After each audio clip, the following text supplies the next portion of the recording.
Hello everyone, welcome to another episode of Triangle Offense. I'm Monish, and as always, I'm joined by Nishant. But today we also have a special guest on with us. We have Amit Doshi, who's the founder of IVM Podcast Networking in India. Welcome, Amit, to the show. We've been huge fans of your podcast, the several Thank you. podcasts on your network, especially Cyrus Says, Simplified, Origin of All Things. Listen to all of them. So we're Thank you. Thank you very super much. excited to have you on. We'll talk about basketball today because through us talking and hearing all of your podcasts, What a we segue. we've discovered that you like basketball and you don't.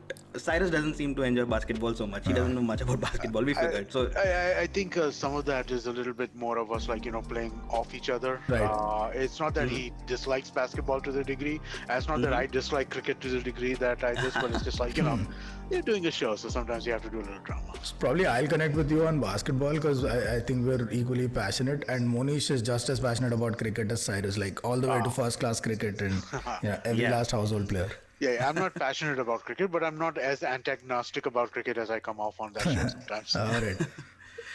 great. So how did you get started off with basketball? I know that we studied in University of Delaware. I Was was that your? actually born in the US. I was actually born in the US. Okay. I was born in Philadelphia, and the Sixers were fairly decent at the time, at around that time. And Dr. J became a Sixer when I was a child, before I moved back to India. And that was a fairly kind of seminal event, if you will, Right. in my childhood, right? And the fact that everybody thought they were Dr. J, and everybody was going around with like these big Afro things, and it was just that was just the thing that we were doing back then. So And that so was how yeah, you got into. that's kind of where it starts from. And then I moved back. Then I moved to India at that point, and I was in India from 1980 to 1992 as a child, and at that point there was zero basketball. I mean, I can't, to my memory, remember watching more than I can't remember watching any games. I'm sure there might have been games because Star Sports had just started at that point. ESPN had started, so I'm sure that there's a possible, and maybe Doordarshan played some games at some point in time. So it's possible that there were some games, but other than a couple of vacation trips to the US, and unfortunately, most vacation trips happen in the summer when the NBA is not really on at that point in time. Well, but there was one which we did in April, so I do remember that at that point I did see a couple of games. But other than that, like the 80s were a complete blank for me, other than from like a historical perspective. Once I got more into it in the 90s. Yeah, I would think like there would have been a huge chunk where you had no access to really visual indicators of what the sport is growing into, and that's probably the most explosive growth phase, right, of the NBA, because that's when Jordan and Bird and Magic Yeah. and all of that happened. So I feel like I saw Jordan and I got a lot of Jordan, but I feel like I missed most of Magic and Bird. Magic and Bird, all right. Yeah. I moved back to the US for college in the Bulls' second title year when they played the Portland Trailblazers. Yeah. So that year's playoffs, I was already in the US for college. So I watched a bunch of that kind of stuff, and then since then, that's when I kind of got obsessed, Yeah. if you will. Honestly, I mean, like it was a shrug game, right? I mean, where Michael Jordan just hit like a whole bunch of threes, and then went like Yeah. that was like, yeah, like, dude, that's badass. Yeah, that was the Drexler series. I remember that. Yeah. How So come you didn't end up supporting Chicago Bulls and the Jordans then? I'm born in Philadelphia, so I mean, there is there is a residual kind of affinity towards the teams from there, right? So I am a Sixers fan, I am an Eagles fan. Don't really care Ouch. about baseball or hockey. Yeah, we don't know a damn thing about baseball or hockey, but Yeah. Eagles fans gotta suck. You like the Carson Wentz being booted out thing? It was so here's the thing, right? Unlike the NBA, which I follow even when the Eagles are not, even when the Sixers are not good, the NFL becomes very much a Okay. very much an Eagle-centric kind of thing, right? So that if the Eagles are not good, which they were not last year, I don't really pay much attention to it because it's expensive, man. I mean, following the yeah. NFL, that NFL app ka yearly subscription, you have Yes. to pay $1 rate. You don't have like a special India rate like you do on the NBA app. Yeah, we Right? discovered. Yeah. Yeah. So that's just expensive, man. So I mean, it's hard to justify that if you're not really that into For the sure. this. And then last year they weren't that good either, right? And I Yeah. paid for it last year because I thought they would be good. And Just yeah, that opt-outs and yeah. sit-outs. So and they price it attractively, right? They price it so that at the start of the season you're like, if I watch even 4 games, I'll probably make it worth the Yeah, yeah. entire year, right? So then I'll have an option to like see all the other stuff. You get red zone, so they're like, okay, yeah, let me get the entire year. Yeah, that's like every bad purchase ever. If you're Yeah. justifying the cost already before buying it, you know it's a bad decision. And okay, if that's the case, all right. So we discovered NFL League Pass is ridiculously expensive, especially Yes. here. There's no special rate. Like I Yes. love the NBA, $99 a month. I mean, come on. Yeah, I know. I dude, I honestly I paid for it even when it was a lot more than that. I remember Yeah. $800 a month for it, but I was fine with that. So we won't tell you how I watched the NFL then. All right. While you were in the US, did you get to watch any game? Do you have any Yeah. memory of the first game you watched? The first game I watched, I know I went to a Sixers game with Dr. J. I do not remember it though. I Okay. have been told by people who I went to the game with that we had gone for a Sixers game. So that was probably when I was 5 or 6 years old. I think Oh, okay. 79 or 80. So I've been told that I've been for one, but no memory. But I Okay. went for a lot of games in the 90s. So again, mostly Philadelphia because that's the closest to where I went to college as well. Right. So I saw a insane amount of Sean Bradley and Clarence Weatherspoon, which is kind of I don't believe that anybody else has seen that much. Well, I'm sure there are people who have seen that much, but I can't believe that those are the two Yeah, yeah. most prominent names from the Yeah. time I saw them. But yeah, no, I saw a bunch of games with Sean Bradley and Sean Bradley in there. So I saw them play the Knicks. So Patrick Ewing was there at the time. Of course, I went to a Bulls game where Michael Jordan was there. Scottie Pippen was there. Dennis Rodman was not playing for whatever reason that day. Then besides that, I went for a Utah Jazz game that I remember. So again, I saw Malone Stockton. Malone, yeah, yeah. Then what else? Boston Celtics. So I don't think that there were. I can't remember who was on the Celtics at that point in time. They weren't very good. Yeah, I'm having trouble remembering who was there at that point. This would have been 95. That's when I went for most of the games I went for. I went for 95. I had so one is the Sixers were terrible. Right. I had a roommate who was a big basketball fan generally, Right. and if you went to the arena, you could get tickets for like $7, $8. Wow. So not very good tickets. Sure. You got tickets for 7, 8, and they were so terrible that you could by the time the second half of the game is on, you could have like moved down to the lower deck. The seats are empty, right? I mean, the arena it's not completely empty, but I mean, 20,000 people capacity. There are like 7,000, 10,000 people there. Yeah, watching Philly back then or the Knicks. Well, now they're good, but last season or the season before that, that's how you transition from like a nosebleed seat to where your eyes bleed seat, where you have to actually watch, and it's miserable. It's a little simplified pun there. Thank you. Not even a pun; it's a wordplay. Let's go ahead. No, but it was like it was great, right? I mean, like in that sense, the ability to go and I love the fact that I live so close to the stadium, so that I mean, like it was 40 minutes away. Well, could go for a game every so often. Again, not like I was going every week or anything like that. But I mean, I probably saw like 7 or 8 games. Right. That's nice. But it's mostly a TV sport, though. I mean, for me, it's mostly a TV sport. Oh, okay. Yeah. So, basketball in the current day has been growing. Like, if you compare it, like how the Premier League was, like, say, 20 years ago, where people were just started getting hooked onto the sport, you could say. Yeah. But it also had a lot of shows along with that, like the side pieces. Like, you had Football Focus, you had Football Crazy, and then before you know it, in 2010, 2012, you had everyone following football. You have Man United fans for life, and Arsenal fans, and Chelsea fans, and all of that. Basketball I think, is at that stage where it's starting to pick up. We had a preseason game last season in Mumbai, Yes, we where did. Sacramento And Indianapolis, right? Indiana. Yeah. Yep. Yeah. That was a fun game. So it started off, but this year no broadcast. So I think, This year's going to be tough. yeah, it's going to be tough. And for the growth of basketball in India, it's got to be digital, right? And how do you see podcasts playing an important role in growing basketball in India? Well, I mean, the media ecosystem in general, all the Football Focus and all the parallel pieces.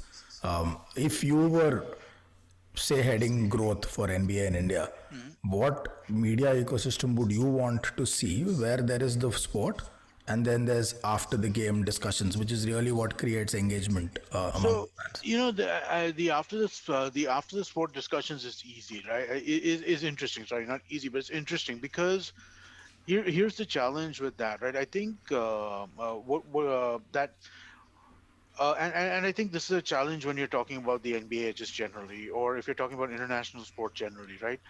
When you're wanting to watch this post-game analysis, you generally want to watch it from people who have access to players, which means you want to watch local coverage, Yeah, right?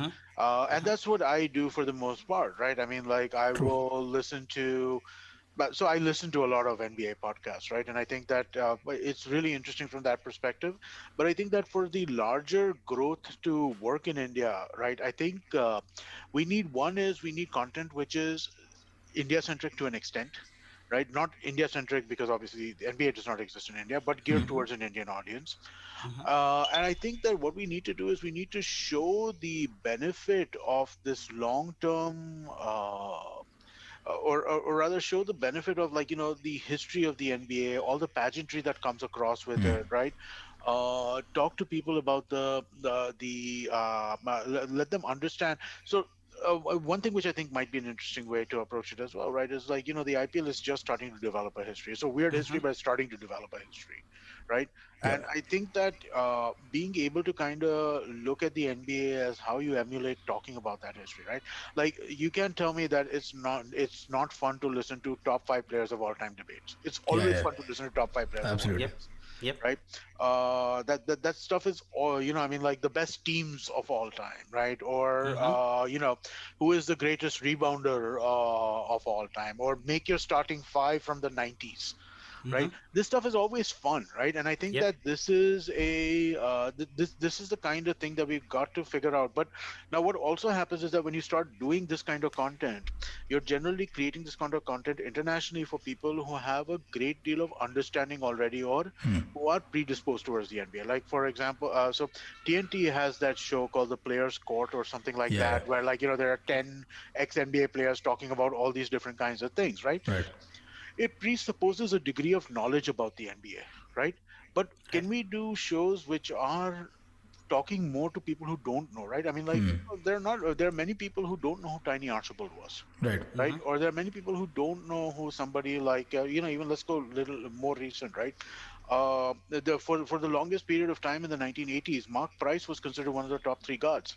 That's a name that nobody knows today, right? True. I mean, like, especially in India, I doubt you'll find, like, that many people, even people who are watching the NBA on a regular basis, people who got into the NBA at the Yeah. Kobe time, right? I don't think that they would know who Mark Price is, No. right? No, you're So right.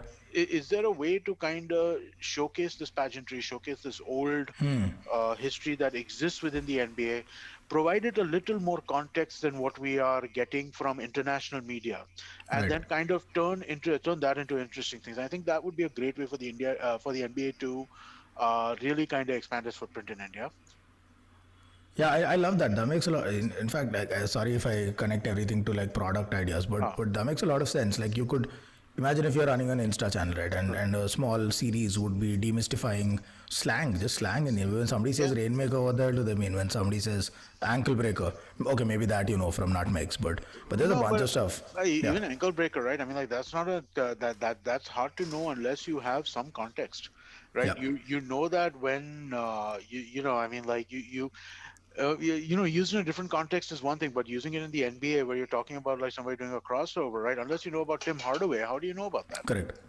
Yeah, that's a fun series. Yeah, Yeah. yeah. Actually, I love that, and we this makes a lot of sense to me because we did like one classic look back at the NBA, right? Monish, we did that thing with Yep. the Lakers series and the Yep. Boston Lakers. 2010 was it? Yeah, the 7-game series. 2010. Yep. But yeah, this gives me a lot of. This is cool. So we could do like a decade by decade comparison. We could do our whole, MVP, good debate, greatest rebounder of all time. Not much of a debate. That's Kwame Brown, but we could pretty much cover Wait, greatest what of all time? rebounder. Kwame Brown. For sure, yes. I think, okay, sure. I buy that. I buy into that. Dude had smaller hands than me. You're 7 feet tall. Like, it's insane. All right. Yeah, but I love it. Thanks. I thought you were being serious for a second. And I thought you said Kawhi Leonard for a second, and I'm like, wait, no, because I mean, like you would say Kawhi in a serious way, right? So I instead of Kwame Brown, I heard Kawhi Leonard, and I'm like, wait, what are you talking about? I'm a Lakers fan. I can't be serious about Kwame Brown. Talk to me when you've lived through the misery of all of those years with those ridiculous Dude, scores. shut the fuck up, Lakers. Lakers fans and Celtics fans are not allowed to complain in life. They're not. Celtics fans are like Liverpool fans, right? They weren't born the last time the Celtics were any good. Already you had like 1 year with Garnett and They're the Garnett year, Yeah, right? yeah. So, but I mean, like they've had enough that they need. Both of them need to be quiet. They're not. Neither of them are allowed to complain. swiftly transitioning to whatever Monish has to save my ass. I can't defend that. I can't defend saying okay we had bad times as Lakers fans. I really can't. Well, let's talk about the 76ers then, because Amit is a huge 76ers fan, right? And they're having a breakout season, if you may call it. They're top of the Eastern Conference. Who would have seen that coming? Embiid is playing like an MVP. Yes. Do you think this is sustainable? I mean, They just are have they good people enough? not in hospitals, man. I think that's like the big change from Yeah. overseas. I would agree with that. I mean, like, you know what it comes down to me? It comes down to me what happens with the Nets, right? I mean, like, the way the Nets are, it depends on really what happens with the Nets. If the Nets are able to pull off some, like, crazy-ass trade, I don't think... I think as the Sixers and Nets are constituted currently, I think that there would be a very interesting series. Yeah. Embiid would dominate, but then so would KD. I think Ben Simmons neutralizes Harden to an extent, not does. completely, but to an extent. I would say Tobias Harris and Kyrie play different kind of this, but you know you're not stopping Kyrie with the defense that the Sixers have right now, right? Kyrie's going to get his in his own way. Yeah. So I don't know, man. I mean, like, you know, it really does depend. Can they get somebody who doesn't stop Embiid? Nobody's stopping Embiid. Yeah. But do they get somebody who slows him down a bit, or is Embiid going to score 45 points a game? If Embiid's scoring 45 points a game, then I think at that point the Sixers have a shot. Yeah. If they can hold Embiid down to like 30 a game, then, and I mean, like, I know that's higher than his averages right now, but I'm assuming playoff stuff and all that, right? Yeah. But if they hold him to under 30 a game, then I think that the Nets will probably... I don't think much of the Celtics or the Bucks, to be very honest with you. Yeah, I think What we're in the all. Bucks? No, man. When have they done anything in the post? Forget the Bucks for a second, all right? Let's stick to Philly, because I think that's a very interesting proposition. And I actually gave Philly the edge if they do meet in the playoffs. As they're constituted currently, I would do that, right?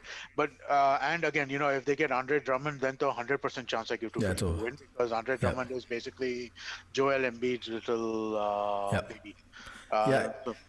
So when you look at any detractor, what's the biggest thing they can say about the Nets, right? Is that their defense sucks and it's like all world terrible, and then their offense is greatest the league has ever seen, statistically too. But they're not going to turn that into the 04 Pistons or whatever. That's not going to happen in defense. What they can do is structurally fix elements that kind of bridge the gap. Okay, so your defensive rating goes from 115 to say a 110, 109. Yeah. That's the chip. What do they need for that? They are atrociously poor at rebounding. DeAndre Jordan's getting better. Yeah. Too many second chance opportunities squandered. Too many offensive rebounds given away. If they get Drummond, even if Drummond doesn't score a single damn point, they don't need offense. If they can get Drummond to rim protect and clean the glass, that's a team to beat. But Drummond cannot do anything in front of Embiid, right? Literally, so I mean, like, Embiid and Drummond have a history, right? And one-to-one is horrible. It's a history which is not to Drummond's benefit, right? And I mean, like, also the fact is that Embiid psychs him out. Yeah. Right? I mean, like, they do all that social media stuff and stuff like that. Yeah. Where you know, like, Embiid had that post about at one point about, like, you know, how I own a mansion inside Drummond's head. His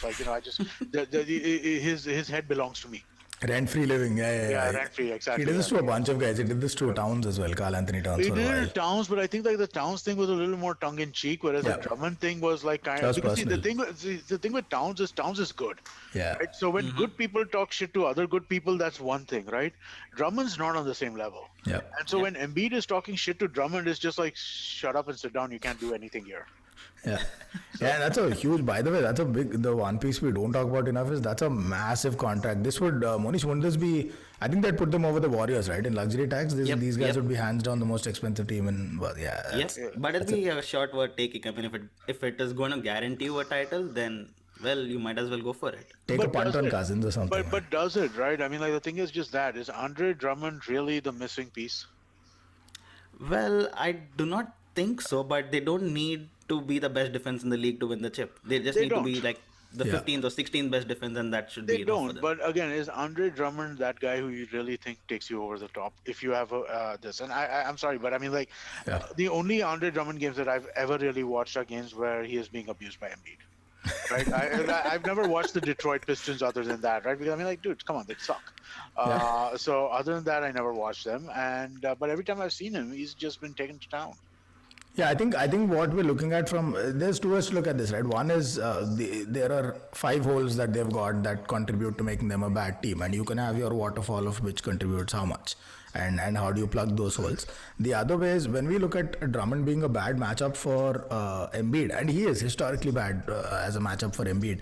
That almost is borderline the Clippers model from last season, which is we don't build a team to win the league. We build a team to beat the team that we think needs to be beaten in our Yeah. conference to win the league.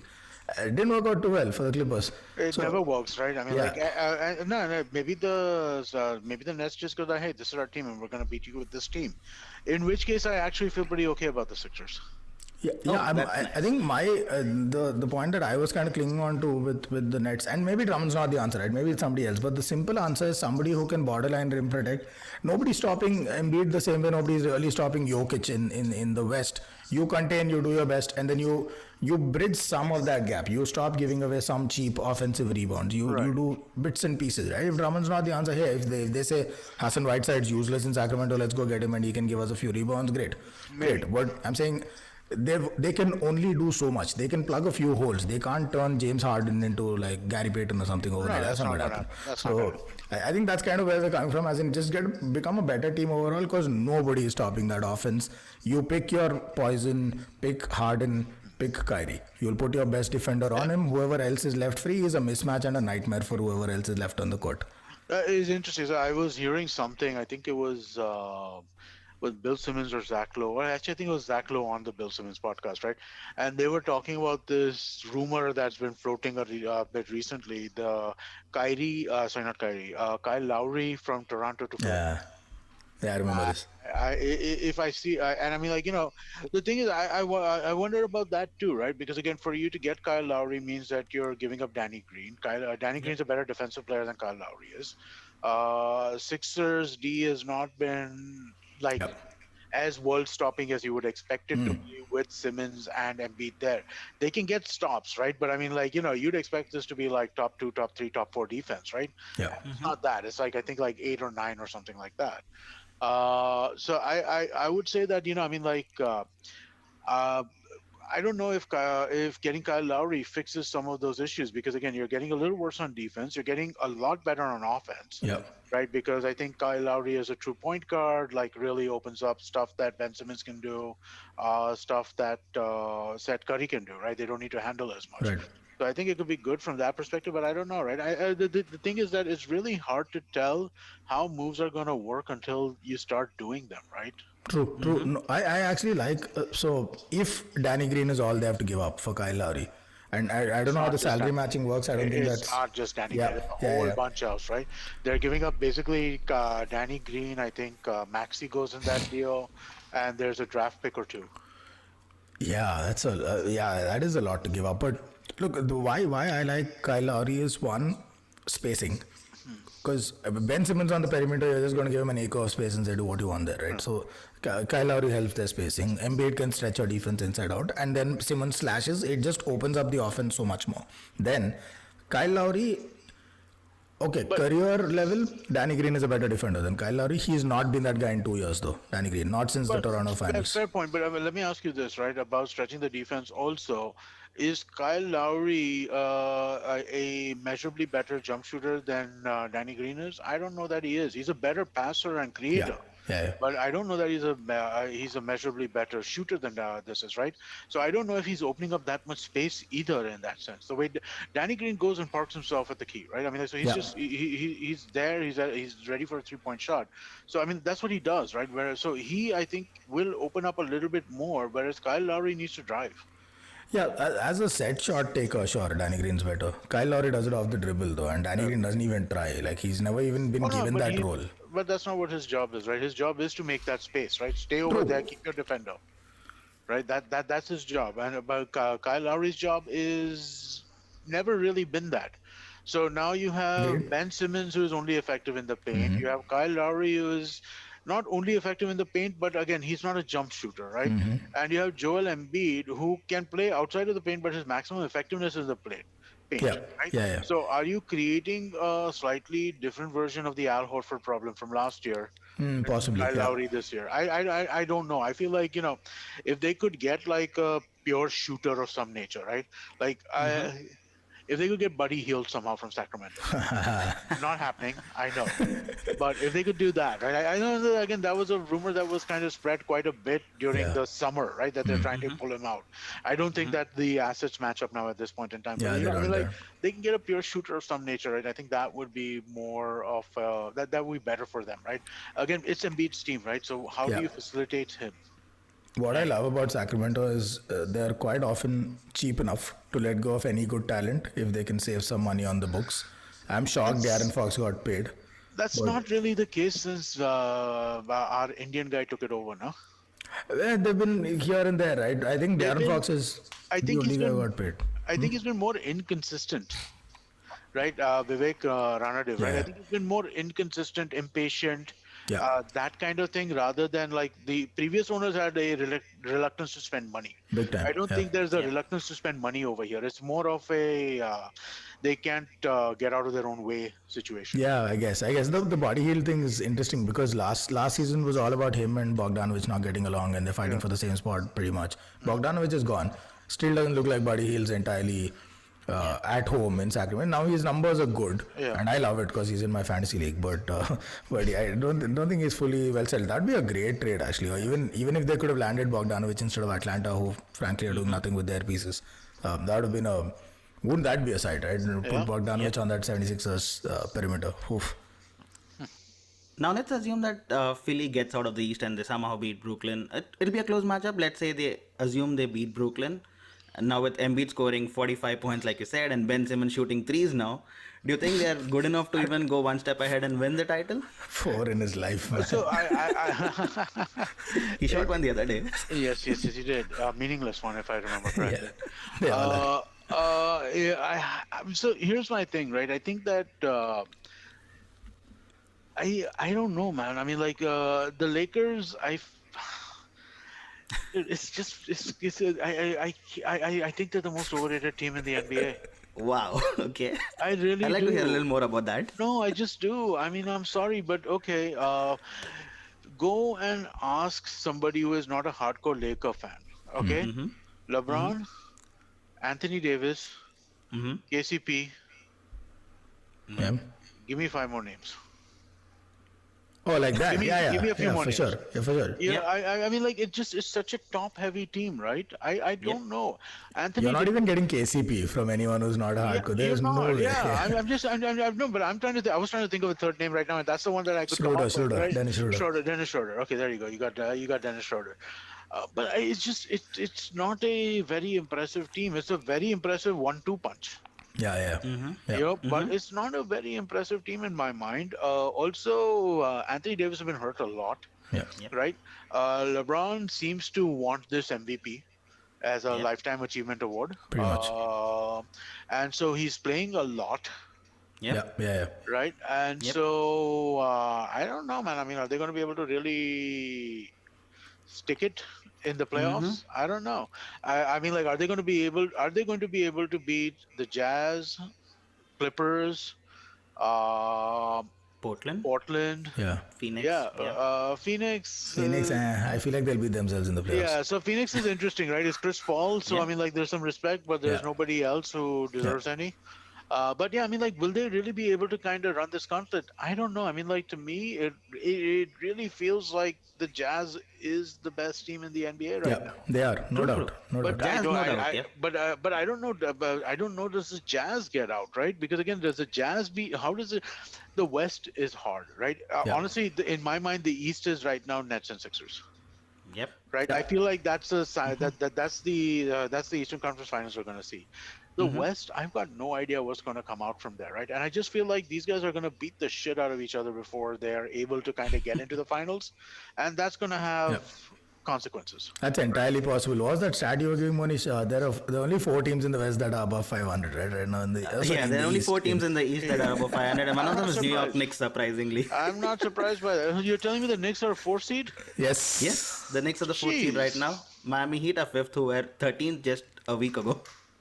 So No, it's all. but Miami is like injury issues coming back, right? Yep. Dragic Correct. just came Yep. back. Yep. Butler's balling again. Butler's back again. So I mean, like there's some injury issues there, Yeah. right? But Yep. yeah, no, I don't know, man. I mean, like the West feels the West is more competitive, but I feel like by the time they get to the finals, whoever's going to come is going to be like True. bloody and bruised. Whereas I see, here's the thing: I think that if the Sixers and the Nets were in the West, they would still be good teams. Yeah. Yeah. Right, they Yeah, would still be one of absolutely. these top 3-4 teams, right? True. So I feel like the fact that they have such a relatively easy run through the Eastern Conference playoffs Yeah. will Yep. be a big benefit for whoever kind of wins through from there. I think first of all, if AD is out, it's no AD, no party. Lakers, that's it. No, if AD is out, Lakers are done. Yeah, that's it. That's pretty Yeah. much it. And like LeBron might pick up like a Jeff Bridges winning the Oscar type MVP, and that's about it, right? But I'm not sold on the Utah Jazz. I don't think they're going to make it out of the West. So if it's not I the like Lakers, the Utah Jazz, man. I like Donovan Mitchell. I don't know in the playoffs. Rudy Gobert. Yeah. Gobert. Gobert, yeah. Yeah, I like Rudy Gobert. Clarkson, sixth man of the year probably at this stage. I like the Jazz. Yeah. Man. I like the way they play. They're fun to Yeah. watch. I mean, like I watch I watch something almost every day in the morning, right? I mean, like I generally wake up around 7:30, so most of the early games are in their last. Last quarter or something like that, Yeah. and then the late games are probably about to start or have just started, right? And so, if there's Jazz versus a good opponent, I'll try and watch that almost every time. Their announcers suck, but that's Oh yes, yeah. Man, how much does it? Imagine if just the NBA as it's presently constructed right now. Imagine if the Warriors had Clay. Wouldn't that be a sight in the West? Like it's just an absolute tragedy that he was out. It doesn't automatically propel them to the top, but it makes them. In my mind, it does. It would have made them the favorite because they play West, okay. they play a non-physical game, right? Yeah. They play a game Yeah. which is all about. It's not a completely non-physical game, but their primary thing is basically the lights-out shooting of Clay and Yes. Steph, right? Yeah. Wiggins has played decently for them. Draymond. I mean, like he does Draymond things. Yeah. But I mean, like, man, I was so annoyed yesterday. I wanted to. Yesterday Lakers Warriors game is there, right? Oh, no. So I spent all day avoiding social media stuff around the NBA. Did not go to the Reddit NBA. Did not go to NBA.com. Did not stayed away from all NBA news because I'm like, yeah, you know what? I'll watch this in the evening. I had an early morning, so I couldn't start the game when the game was Oh, starting. what a dud! I'm like, I'm gonna watch this game in the evening. No, dude, I didn't. So I open up the NBA app on my Fire TV. LeBron and the Lakers wrecked the Warriors. Yes, I hate that about this. I'm just like, dude, why are you doing this? I've got scores shut down. Like, I have the no scores Yeah. visible, all that visible, and I'm just like, I mean, like my screw up. I should have gone to the phone app instead of the Kindle app, or sorry, the Fire TV app. But Right. I like watching it on the Fire TV a Yeah, me little too. bit because it's it's a little easier, and I found it a little less flaky because you're Yeah. not depending on multiple Wi-Fi connections, right? When you're doing the True. Chromecast, you're depending on your app, you're depending on your phone ka Wi-Fi connection and the Chromecast ka Wi-Fi Right. connection, both of them to stay connected constantly. Whereas with Kindle, you're not really worried about that Yeah, so much. yeah. Or Yep. With Fire TV, you're not Yeah. worried about that so much. So I wanted to watch on the Fire Stick, and I just got so irritated, right? It's like 9 o'clock in the night. I haven't read any NBA news because of this. That, Well, the that Lakers happened were to winning me after for the a Super while. Bowl last season. I didn't know. I was waiting to get back home, and they're like, Mahomes magic. I told what the.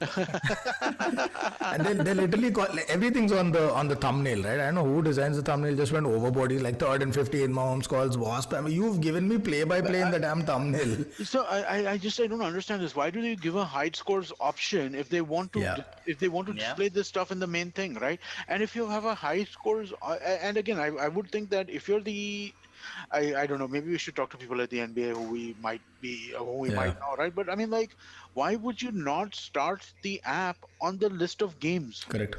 You can't Yep. tell me that 95% of the people who are coming to your app are not coming there to watch games and are coming there to watch like these stupid ass clips that you put Yeah, up. yeah. Everybody's Yep. coming there to watch games. So open on the game screen.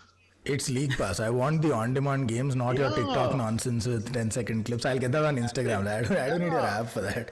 I don't understand I don't understand some of the choices they make here, right? Because it ruined it ruined my evening. Well, it didn't ruin my evening, but I had to watch stupid television instead of watching a game which I was looking forward to watching all day. Right, yeah. No, I'm pretty sure, especially the TV version, the Fire Stick League Pass version. I feel like zero product thought has gone into designing, and I'm sure there's some product manager somewhere justifying the low there- usage rate of that, whatever, into putting. There is no justification for this. You are spoiling the match Yeah. for people who have high scores. Yeah. You could have just said epic battle between LeBron and the epic battle turns damn squid. That could have been Yeah. your highlight, right? I mean, that could have been your headline, which is telling you that, hey, match turned out not to be so great. But at the same time, you're not telling me who won. But Amit, if somebody is waited, the assumption is when you have on-demand matches that people want the full match, and which means then they don't want spoilers. Just don't tell them anything. Catch I know. on-demand Warriors Lakers, right? It happened today. You want to see Yeah. it? Just that's it. I don't want that guy's opinion on the thumbnail. Let me watch. I got so annoyed yesterday. I can't believe how angry I got in the evening over this nonsense. It's like imagine if you go to Netflix, you want to watch Hitchcock's Psycho, and she's like, guess what the mother did? Top 10 things that the mother did, and number 4 will shock you. Like, dude, fuck off. I don't want to. It's not BuzzFeed. I don't need this. What the fuck? Oh man. Thumbnails get to me, man. Well, coming back, so you think the Lakers are overrated? I think the Final Lakers thought. are overrated. Why? I like the Clippers somewhat. Yeah. Oh wow, okay. Yeah, I think they're okay. I mean, like, not bad. But I believe that Jazz will. I think the Jazz is the strongest team. I think on paper for sure. If the Clippers can't do it this time around, they just sell the team. And that man's too rich to be putting up with this kind of nonsense. Just sell the team. Get rid of Pandemic P or whatever else he's called now, and just sell the team. It's embarrassing. This should be something I'm really interested in asking you because you've watched basketball in the 90s, right? Do you think the Last Dance Bulls or the Warriors from the 2010s decade, There's the question. which team is better? Because you watched the 90s Bulls and I think you will have some kind of bias towards that team. But So I do you do really have a think bi- they could beat the I- Warriors? I do have a bias towards that team. I do not think they could beat the Warriors. I think that they are a better team, I agree. but I do not think they could beat the Warriors because basketball is different. Right? If John Paxson or Steve Kerr were throwing off 10 threes a game, Yeah. right, then I think that Bulls team would have won. If we were in the time that we were then, you can't tell me that Michael Jordan would not be James Harden. Exactly. Yeah.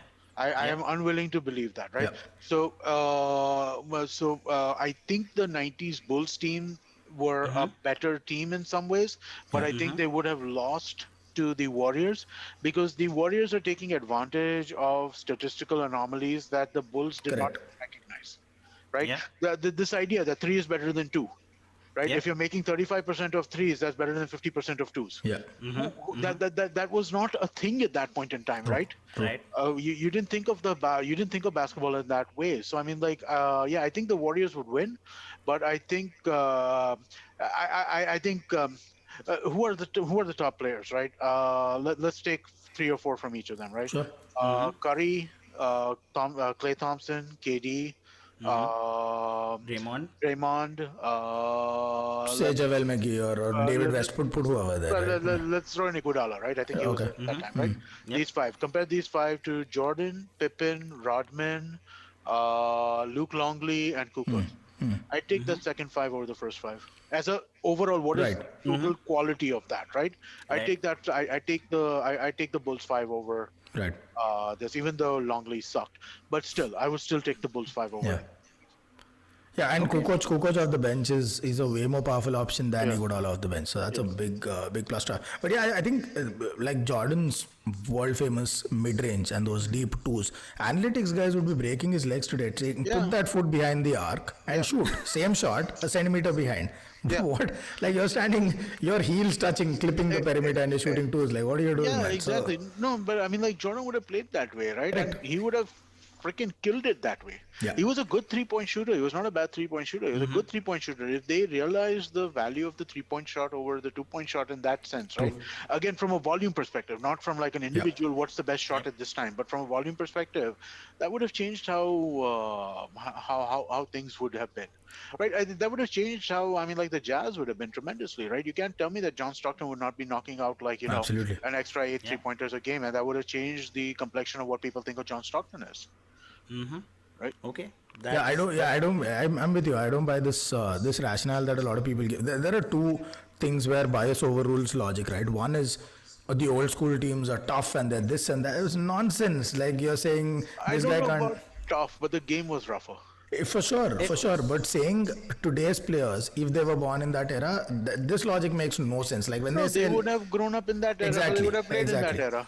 And the reverse works true. If there was a Kobe in today's era, if there was a Jordan, they would have grown up shooting threes. They would have grown up practicing those shots. There's no way they're not Kyries and Hardens today or Yeah. better. Nobody's ever going to convince me that Michael Jordan is not better than James Harden as a pure scorer. Yeah. I'm not going to be. And again, James Harden became a 3-point shooter the way he is in Houston, right? Yep. And if Michael Jordan was asked to do the same things, you cannot convince me that he would not have been just as effective. And James Harden gets a ton of points from going to the free throw line. He's made an art out of getting free throws, right? And that's again a measure of today's rules and the way the offense is protected. There's no way there would have been more players that didn't exploit that in today's game. So this cross era comparison doesn't make sense. But I think I agree. Overall, I think just the statistical nuances that teams today are equipped with that makes them.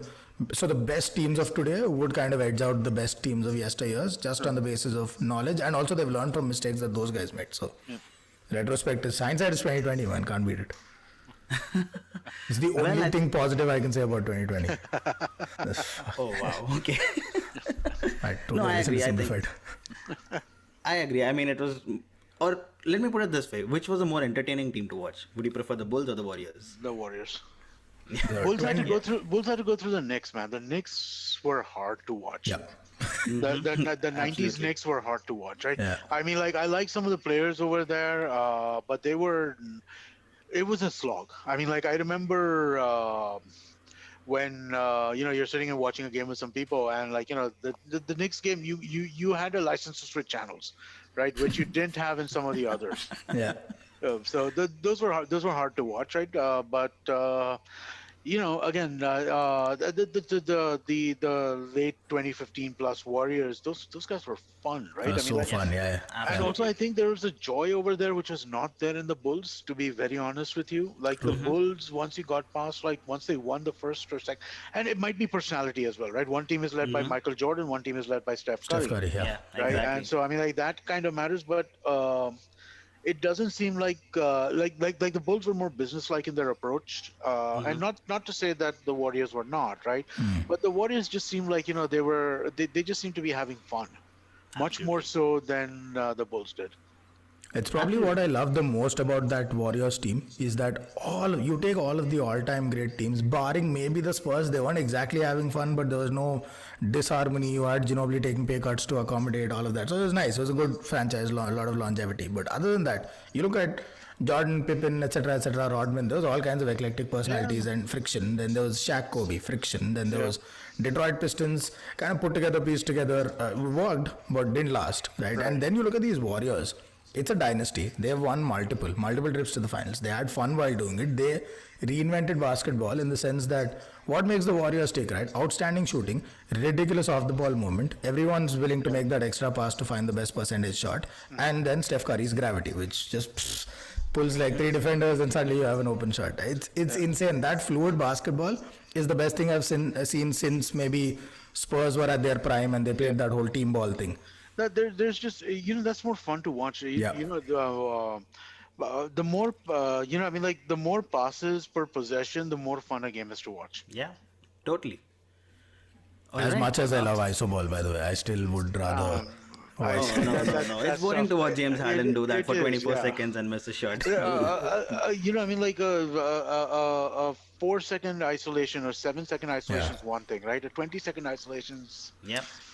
Yeah, no, I agree. Like James Harden I agree. stretches it, but I loved it when Kobe took on, like, say, the Raptors, man. but Every then time he lit Kobe them is up. generally doing like a 7 second ISO, huh? I mean, like Correct. Kobe's getting the ball as a last option. Yes. When the shot clock is down, like 12 is at I mean, like 12 seconds, 15 seconds in, right? Yeah. That's when he's getting the ball. At which point, if he ISOs to ice a shot, that's fun to watch because that's Yep. competition.